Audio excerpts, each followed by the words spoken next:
ബോൺജൂർ അത്തൂസ്, എല്ലാവർക്കും നമസ്കാരം. നിങ്ങൾ ടൂർ ദു ഫ്രാൻസിനെ പറ്റി കേട്ടിട്ടുണ്ടോ? ഫ്രാൻസിൻ്റെ ഉള്ളിൽ നടക്കുന്ന ഒരു സൈക്കിൾ റേസാണ് ടൂർ ദു ഫ്രാൻസ് എന്ന് പറയുന്നത്. ചില സമയങ്ങളിൽ തൊട്ടടുത്ത രാജ്യത്തിൽ കൂടെ ഇവർ പോയി വരലുണ്ട്. 3000 ആണ് ഇവർ കവർ ചെയ്യുന്നത്. അതുപോലെ ഇവർ ഡിഫറെൻറ്റ് ടൈപ്സ് ഓഫ് ജേഴ്സി ഇട്ടിട്ടുണ്ടല്ലോ, അതിന് ഡിഫറെൻറ്റ് മീനിങ് ആണുള്ളത്.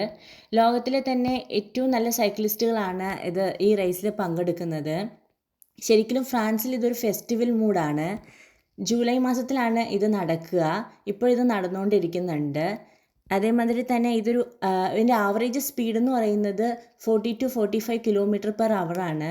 മില്യൺസ് ഓഫ് ആൾക്കാരാണ് ഇത് നേരിട്ടും അല്ലെങ്കിൽ ടി വി കൂടെയുമായിട്ട് ഇത് കാണുന്നത്. അതുപോലെ ഇപ്പോൾ ഫ്ലാറ്റ് റോഡിലൊക്കെ ആണെന്നുണ്ടെങ്കിൽ ഇത് 60 to 70 km/h കൂടെയാണ് പോകുന്നത്.